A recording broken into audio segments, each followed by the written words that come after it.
can access the announcement loop on the website, so if you miss anything.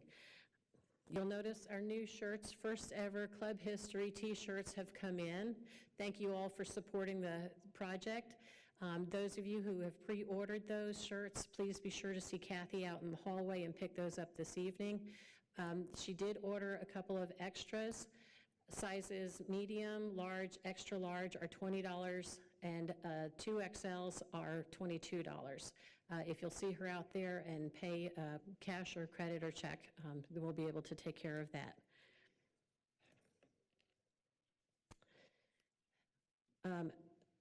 Another fundraiser that we do to support our educational programs is through a plant raffle by Kurt Kaufman in the back there. Raise his hand. There you go. All right, tonight we have 3 plants. It's called the Cleveland Sage, Salvie Clevelandi.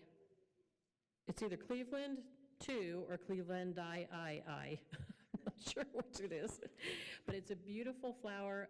It reminds you a little bit of the sage's, what's that called? The horse mint, but it's a beautiful, fragrant flower. It's a native. It bushes for 5 or 6 weeks starting in late April, and every year they grow larger and larger and display becomes more spectacular. A drought-resistant perennial, yay. Cleveland sage is a wonderful grass choice for naturalizing large areas. So again, tickets are $1 each. Please see him during the break to purchase those tickets, and after the break we'll announce the winner for that. At this time, I'll have Blake Shook come, if I can, there he is, and give our beekeeping tips for the month.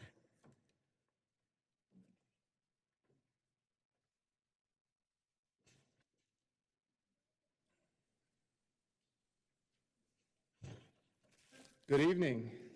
It's another beautiful rainy evening in Texas. I think, Kurt, we need to get some flood-resistant plants in here. This drought-resistant stuff can't survive anymore. So July, it's interesting. July is a typically kind of a down month in beekeeping. We've got our honey harvested, most of us, right? We've got our honey either harvested or about to harvest it, and it's easy to kind of forget about our bees a little bit over the summer. And this is probably the most critical bee talk of the entire year, this one in July. And it kind of seems strange, the spring rush is over, it's not close to winter, it's just kind of the middle of the summer. Why is July so important for bees? And so we're going to go over it. I'm going to go as fast as I can because we're going to try to cover a lot of ground. But this is the most critical bee talk in the most critical month in the state of Texas. More people fail in beekeeping over the next couple months than any other month during the year. So it's an important one, so we're going to jump right in.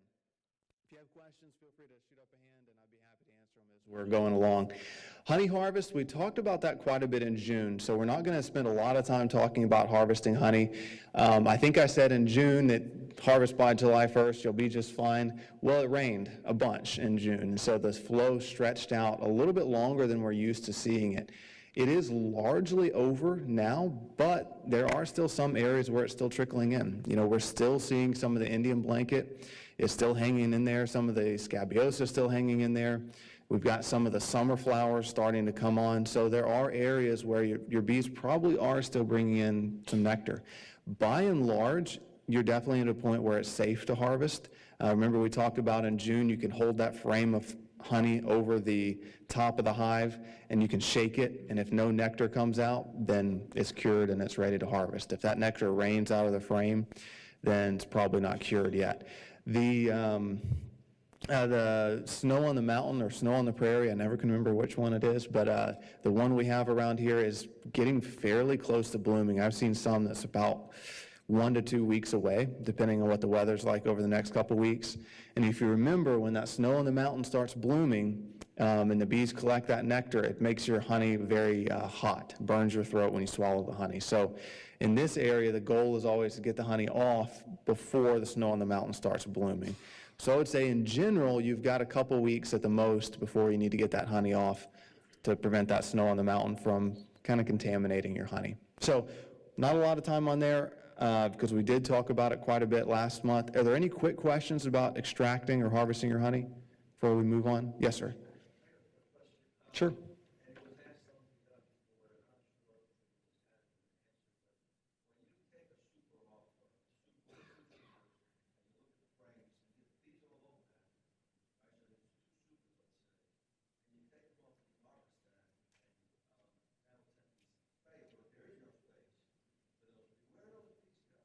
Yeah, good question. So when you're harvesting honey, you've got 2 or 3 supers full of bees up in those honey supers. You drive those bees out to pull your honey supers off. What happens with all those bees? So that's one of the critical things we're going to talk about in just a minute, is what you should do after you harvest your honey, because that's when it gets really critical.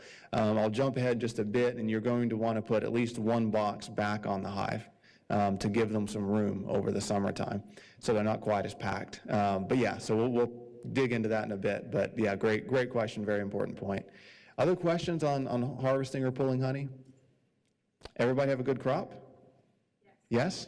It's a lot more nods than there were last year. Yeah, this was a pretty good year. I mean, don't feel bad if you didn't make a lot. It's easy. You can certainly be in areas where you didn't make a lot, but this was certainly one of the best years I've ever seen in North Texas.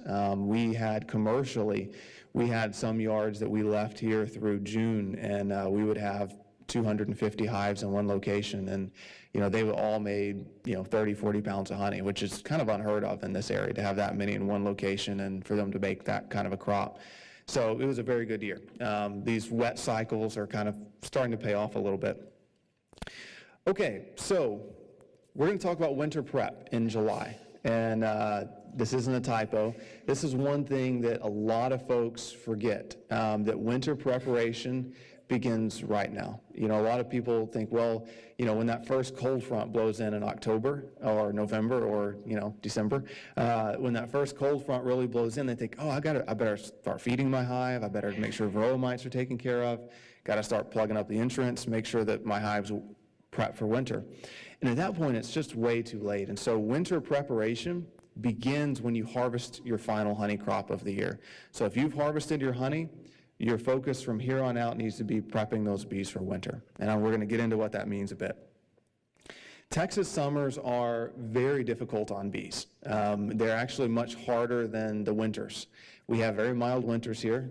The bees overwinter in these climates, in the southern climate, just fine.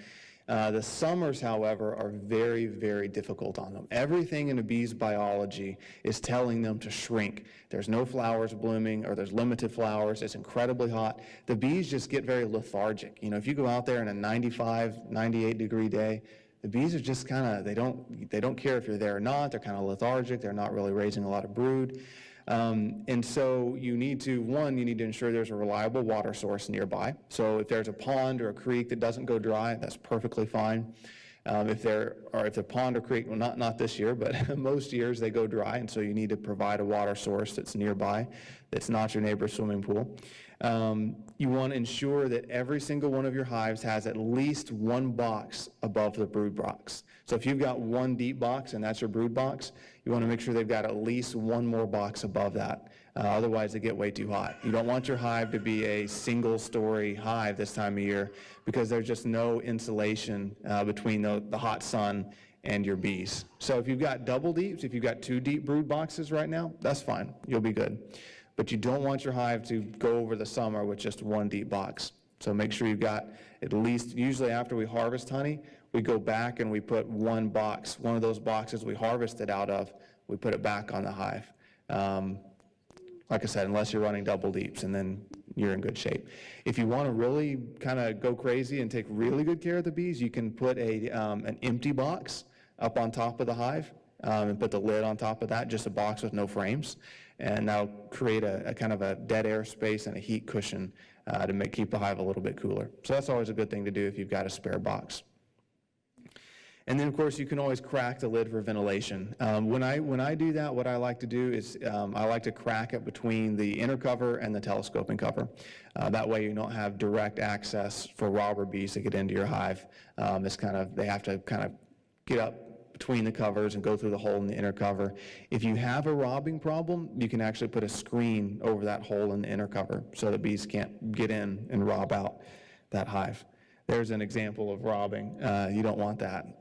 That's not normal flight behavior. When you see them really clustering on those cracks or clustering up by that lid trying to get in, that's a problem. So that's certainly what we want to avoid.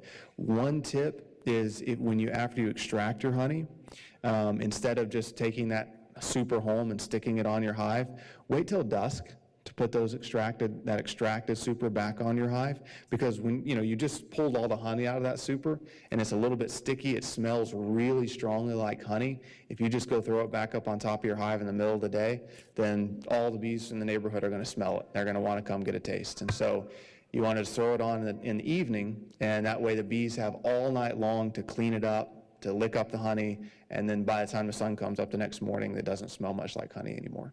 So we're going to get into a few other critical points. Are there any questions on that before I move on? I know I'm talking fast, I apologize, but we really got to talk about a couple super important things. But did I miss anybody? Any questions? Yes, sir.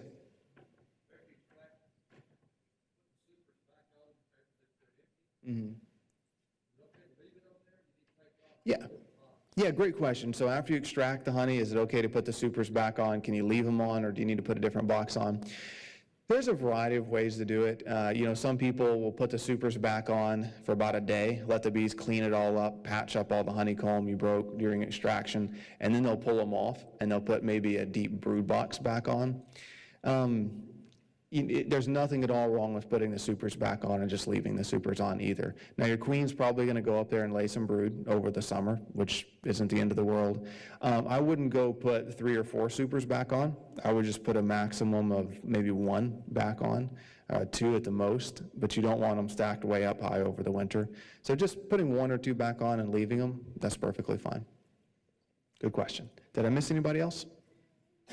Perfect. Oh, one. Yes, sir.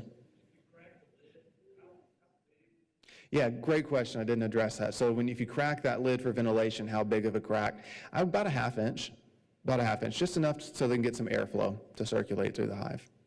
Yeah. And, as tempting as it is to put your hives in the shade, it's really not very good for the bees. The small hive beetles love the shade. Different types of foul brood, chalk brood do a little bit better in the shade. So you typically want to keep them in the sun. If you can arrange it so that they get afternoon shade, that's ideal. So the heat of the day, they get some afternoon shade, that works really well. It's not always possible, and a lot of times we don't do that at all, and the bees do okay. But afternoon shade's ideal, but I wouldn't want to put them in complete shade. Okay, one, yes, sir. Immediate actions you can take for robbing. Very good question. So the number one thing you want to do if your hive starts getting robby, as we call it, is you want to seal the cracks. So wherever the bees are getting in, that's what you want to seal up. So you can see on this hive, they've got a screen in front of it. Now you don't want to seal up the entrance because especially in the summer, the bees will overheat. It'll get too hot. So come and go from the entrance. But any other cracks between boxes, cracks on the lid, you want to get all that sealed up. You can, what we do commercially a lot of times is we'll get a lid and we'll lean it up against the front of the hive so that the bees have to fly around the lid to get in the entrance. And that really confuses the robber bees. Kind of like, if you mess up a trail of ants, they kind of get confused for a little while. If you put something in front of that entrance, it'll kind of disorient the robbers, and the hive there that's being robbed can kind of recoup, get their guards back out in the front. By the time the robber bees figure out how to get around that lid, they'll oftentimes be able to defend themselves. You can get maybe some grass, dry grass, and block half of the entrance. That's okay, and that'll slow down the robbers as well. So those are the best things to do. If you have a weak hive, sometimes they will go ahead and rob it out completely. If a weak hive isn't able to defend themselves, then they can just go ahead and rob it all the way out, which is unfortunate. But good question. Okay, let's talk a little bit about feeding. This is we're about to talk about the 2 most critical things to do this time of year.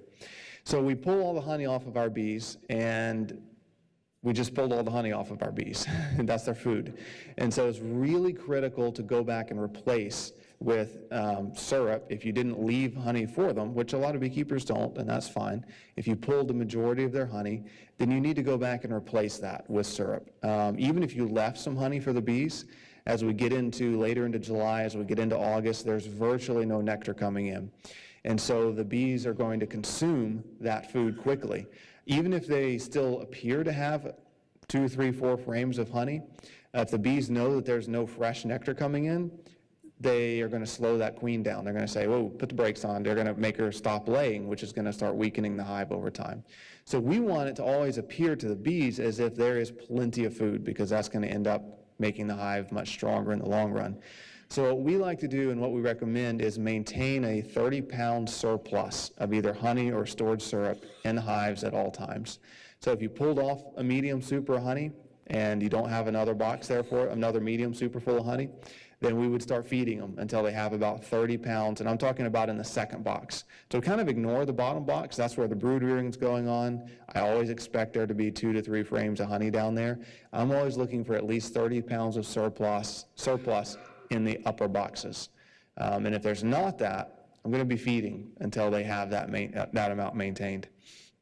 Pollen substitute, I wouldn't put it on just yet. There's still enough rain, there's still enough pollen coming in, but once the rain starts slacking off, once the flowers start dying off, typically in late July, early August, we put about 1 pound of pollen substitute on each hive each month through the rest of the year. Because even if there is some pollen coming in, a lot of times these summer and sometimes the fall pollens have a very poor protein content, and they can actually almost starve even if they have pollen coming in. They don't have enough protein content in the pollen to continue rearing brood successfully. So in about a month, think about throwing a patty on there, a 1 pound pollen patty each month. I would go ahead and start feeding now, unless you already have that 30-pound surplus in the upper boxes. Otherwise, I'd feed until we get there.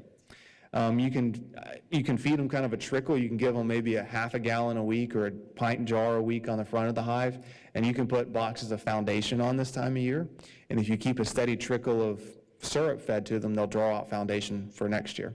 So it's a little, if you want to grow your operation, you can kind of get them to go ahead and start drawing out comb. So, any questions on feeding? Yes, sir. How many frames is 30 pounds? So a deep frame, so the biggest frame, the deep frame is going to be about 7 pounds-ish of honey, completely full. So that's a heavy wall-to-wall capped frame of honey. It's about 7 pounds of honey. A medium frame, completely full, is going to be 3 to 4 pounds. So quite a bit. I mean, a medium super, if a medium super is just packed out 100%, it's about 40 pounds of honey. And that's not just, oh, it's full. They're drawing out burrcomb on the top, and they're drawing out, I mean, that's 100% full. A deep box, 100% full, is 60 pounds of honey. So yeah, quite a bit. It takes a lot, yeah. Any other questions on feeding that I missed? Yes, ma'am.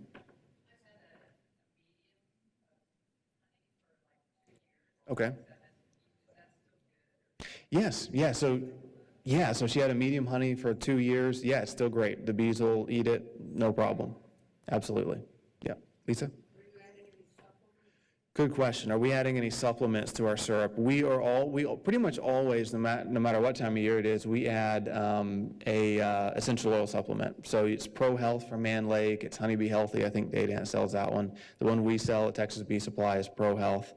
You can make your own if you want to make a lot of it. It's lemongrass, spearmint, and an emulsifier. Sometimes it's hard to find little quantities of those, but I can tell you where to get buckets of it, but that'd be a lot. Yes?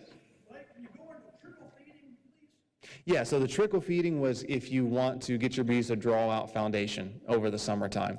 So that would be giving them a quarter to a half a gallon of syrup per week over the summer and putting a box of foundation on top. And that trickle of feed is going to simulate a honey flow, and they're going to just draw out all that foundation as you trickle that syrup to them over the summer. So we do it commercially sometimes. If we leave our bees here during the summer instead of shipping them north, if we have a bunch of boxes of foundation we want to get drawn out, and we don't want to do it at the expense of a honey crop, we'll put boxes of foundation on, feed them a trickle every week, and they'll draw everything out for the next year. And they'll have their stores ready for the wintertime. Okay, let's talk about what everybody's favorite topic is, varroa mites. So feeding over the summer is one of the most important things to keep your bees alive.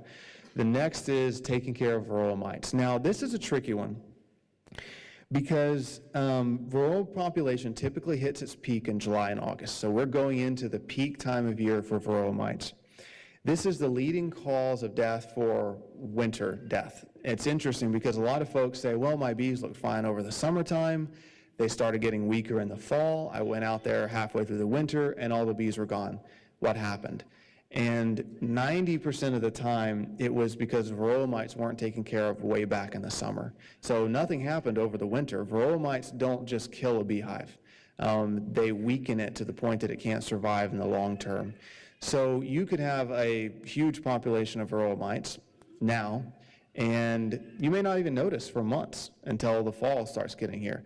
What varroa mites do is they can, the damage increases exponentially over time, and so you can have a compounding effect with varroa mites that you won't notice at first. The virus levels are one of the worst things that varroas do to worker bees is pass viruses on to the whole colony, and it can take months for those viruses to reach a point that your beehive starts to fail.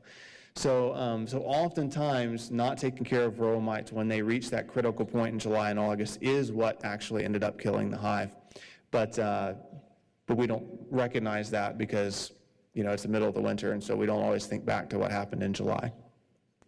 One quick point, visual inspection is absolutely pointless. So I talk to folks all the time that say, well, I'll look through my hive, I don't see any varroa mites.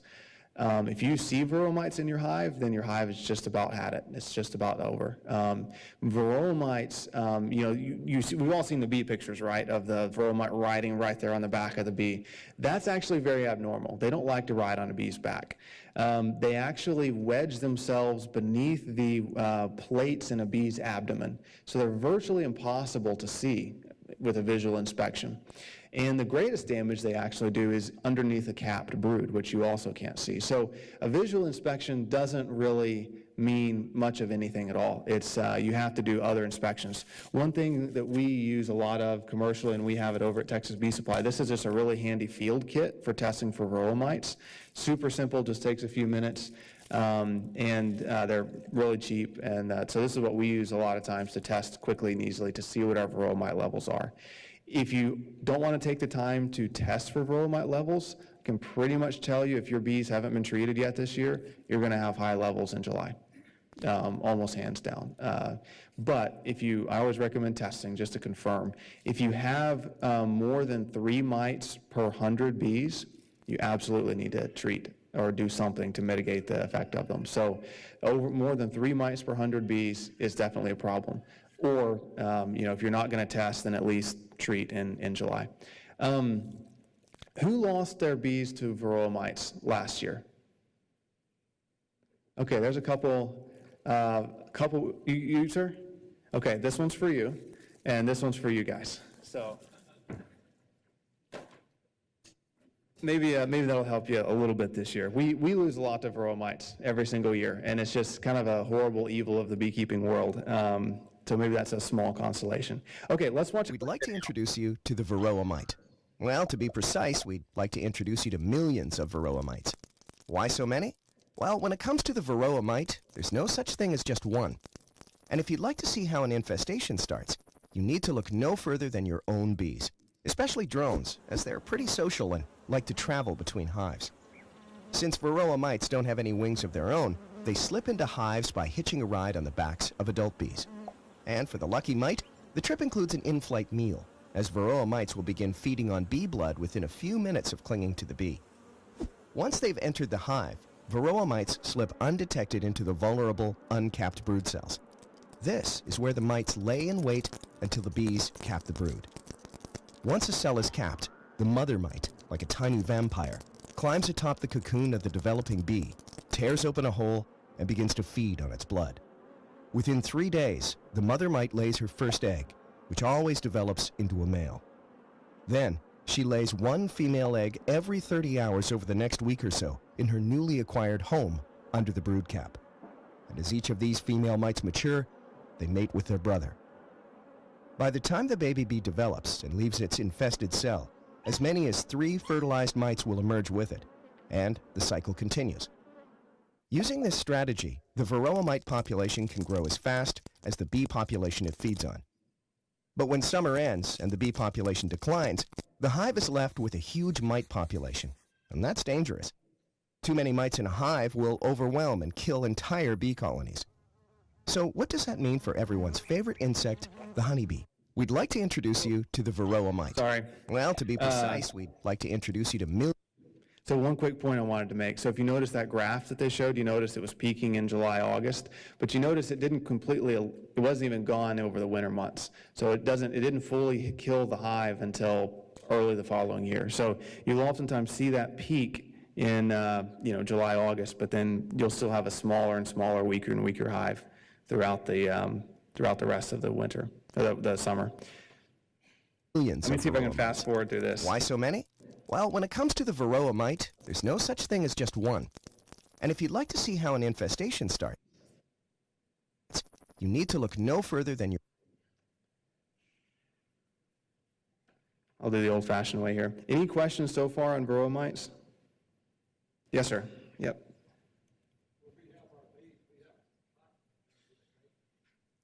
Cotton. Right. Yeah, so if you have a late honey flow like that, I would monitor the levels. I would go ahead and do a varroa test and make sure they're not getting too high. If they're getting too high, you might need to do something about it and forego that honey crop, because if they're up to 6, 7, 8 mites per 100, then you're probably going to lose the hive. So at that point, I would intervene and go ahead and treat. Okay, here we go. newly acquired home under the brood cap. Mites will emerge with it, and the hive is left with a huge mite population. We'd like to introduce you to the varroa mite. Oh, no. Well, to be precise. Oh, no. Okay, we were really close to the end there. All right, I'm just going to skip to the end and we'll just leave it on this screen, okay? I just really want you guys to see that graph over and over and over. Population. Okay, there we go. That's dangerous. Too many mites in a hive will overwhelm and kill entire bee colonies. So what does that mean for everyone's favorite insect, the honeybee? Well, honeybee colonies with heavy mite infestations can't effectively pollinate or produce honey because they suffer from diseases and viruses transmitted by the mites. In fact, honeybees suffer from as many as 20 different mite-induced viruses, including the devastating deformed wing virus, which prevents them from flying. We'd like to introduce you to the varroa. You guys know that intro really well. Okay, I've got 2 more videos, but I don't think we have time. They basically say the same thing, and they get progressively scarier. So you guys got the idea. They are not great for the bees. So let's talk about how to kill them. There are multiple different ways to get rid of varroa mites. These are some of the most common methods. So you can use oxalic acid in a vaporizer form, which is the upper left picture here. And that is where you vaporize oxalic acid, put it in the hive, the fumes kill the varroa mites.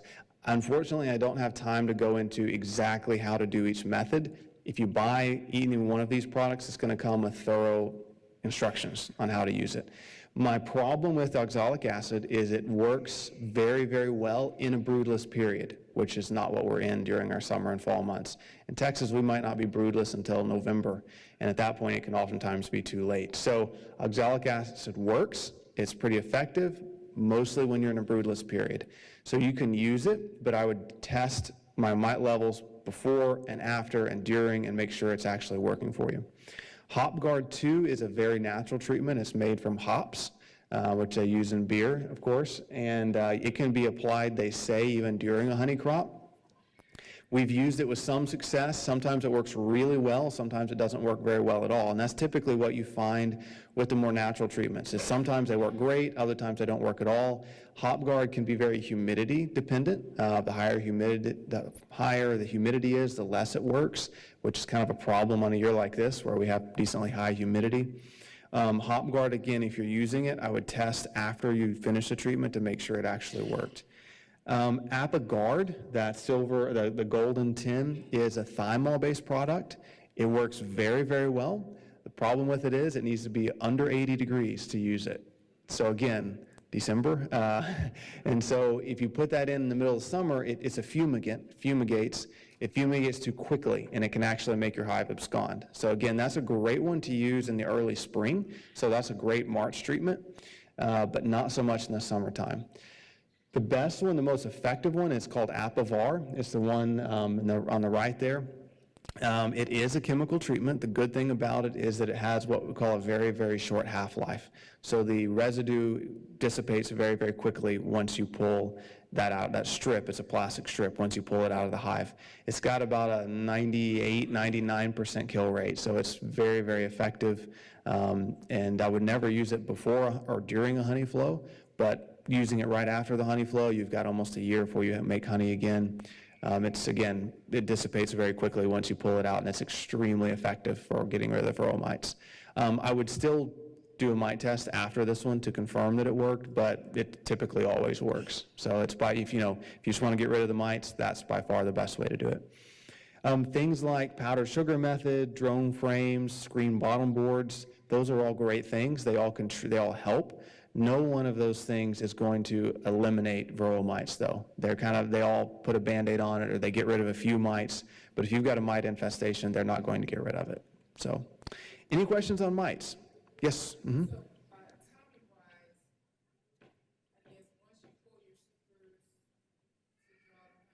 Right.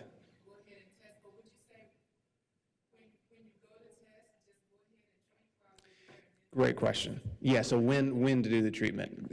So I would do it as soon as I harvest honey. So my schedule is usually I go out, I harvest honey, get that done. The next day, I'm out there feeding and I'm treating for varroa mites, next day. Because again, you're reaching that critical point, and the longer, even a week can make a huge difference when those varroa mite levels are really climbing. So I would do my tests, confirm that I have the problem I think I have, and then test right and treat right away. So. Yes, yes. Absolutely. As quickly as possible. Yes, Mary? Yeah, how often do we rotate our treatments? So commercially, it depends. We usually end up doing a spring treatment and a summer-fall treatment.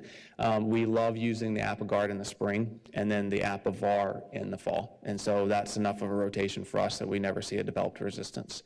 So that's our typical rotation. Yeah, good question. Yes? The most effective testing procedure, I'm going to sound like a salesman, it's these things. The most effective is, you've got the powder sugar roll test. That's pretty effective and doesn't kill the bees. And then this one uses oil or ether to actually kills the bees, but it pulls all the varroa mites off of them, so to count each one. So the sugar roll test or the ether roll test, if you want to look up either one of them. The ether roll test is more effective. The sugar roll works as well and doesn't kill the bees. So either one of those two. Yep. Yes, sir.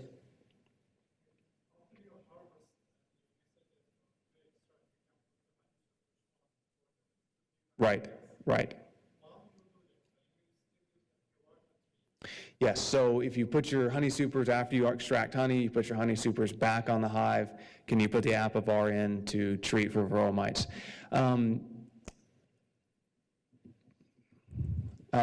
Yes, you can. The testing that I've seen by several different science agencies shows that the half-life is such that there's really nothing left in that honey super by the time the next year rolls around, because it completely dissipates.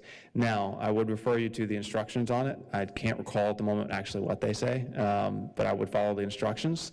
It doesn't say anything. Yeah. It's extremely common to use it and then reuse those honey supers the next year. Yeah, good question. Yes, ma'am. Yes, yeah, Mite Away is a, if I'm remembering correctly, they name these things also similarly, is a formic acid. I don't recommend it. It's very volatile in heat and when it's hot outside. And so for Texas, I know so many beekeepers that have killed their hives using Mite Away. So personally don't recommend it, yeah. Works a little better up north, but in the south it's just too hot. Great question, yes. The Apigard is actually a gel. It fumigates. That's the one you'd want to use in the springtime. The Apivar is the strip that you can use in the summertime.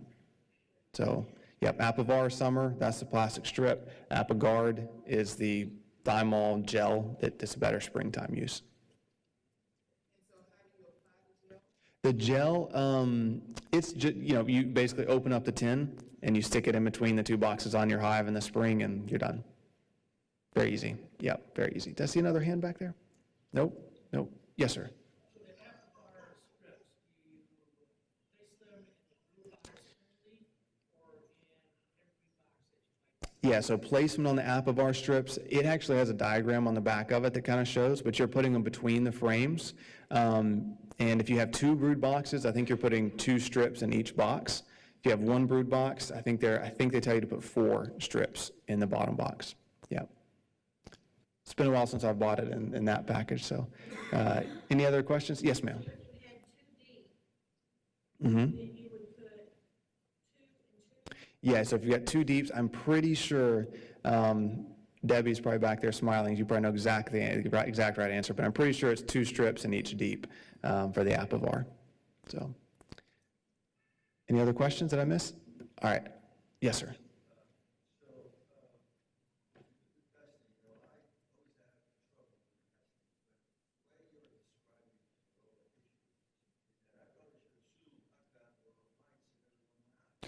Yes. Right. Right.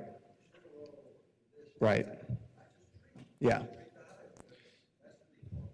Yeah, so his question is why bother testing at all if every hive does have varroa mites. It's just a matter of how many. So testing, it's tricky because as a general best practice management in beekeeping, it's always best to test. Make sure you have a problem and a problem to the extent that needs treating, and then treat. Now, the vast majority of the time, we do have a problem and it needs to be addressed. So if you're having a struggle, if you're struggling testing properly, or if it's just not working, then I generally recommend treating, because there's a really good chance if you haven't treated all year, by July you're going to have a problem. Yeah, usually you're treating once a year. We usually test again in March and make sure the numbers haven't risen again. But if you have a really effective treatment in the summer, typically you don't have to treat again, depending on the situation. Good question. Yes.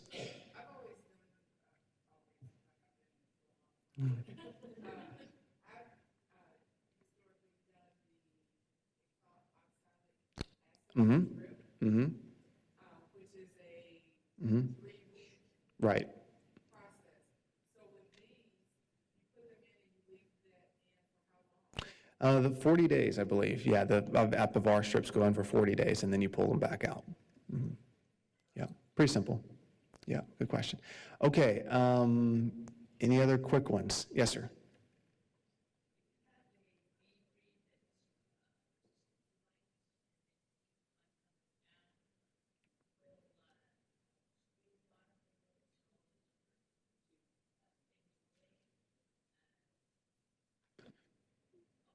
Right. Very good question. So if you have a breed of bee that is resistant to varroa mites, and then you use the screen bottom board, the powdered sugar method, et cetera, is that enough to get rid of varroa mites? So it's a very good question. In my opinion, working with a lot of queen breeders, knowing a lot of queen breeders, dealing with a lot of different queens, there is no bee that is resistant to varroa mites. There are some that are maybe 10% to 20% at most better than others. And so that helps. And then you can also do screen bottom boards, and you can do powder sugar method. I believe that you can go completely natural and be successful. I know enough people have done it.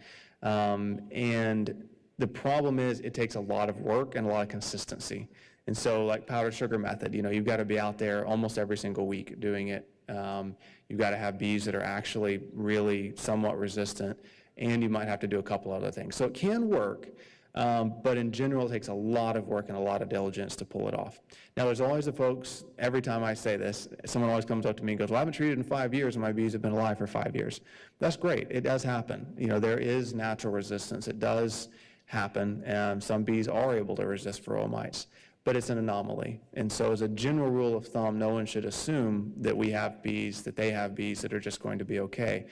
98% of the time, that isn't the case. 2% of the time, we get really lucky, and someone has bees that are able to withstand it. But it's not the general rule of thumb, so unfortunately.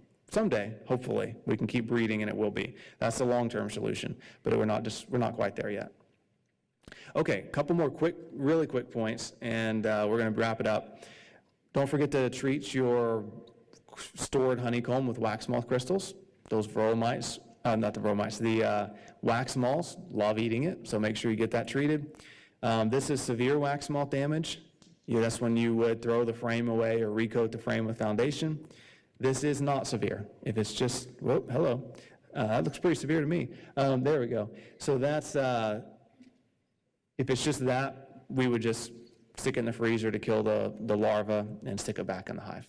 So, okay, one other super quick thing. A handful of you asked if I would bring some more of these. These are the monthly tip booklets. So all the monthly tips that we're doing every single month here at Bee Talk are all in this little booklet for the entire year. So there's a big box of them up on this table. If you guys want to grab one, and it'll walk you through the year. So I think I'm way out of time, but thanks for your patience.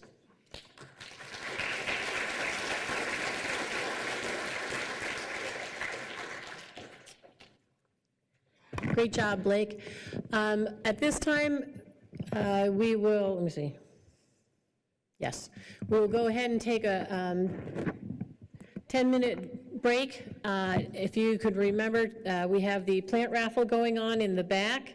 Purchase your tickets, $1 a piece. Pick up your T-shirts, or there are a few extras out there you can purchase tonight. Calendars are for sale out at the Treasury table as well. Beekeeping 101 will take place across the hall. Tonight's topic is actually very similar to this. It'll go a little more in depth for those of you that need that. Thank you very much.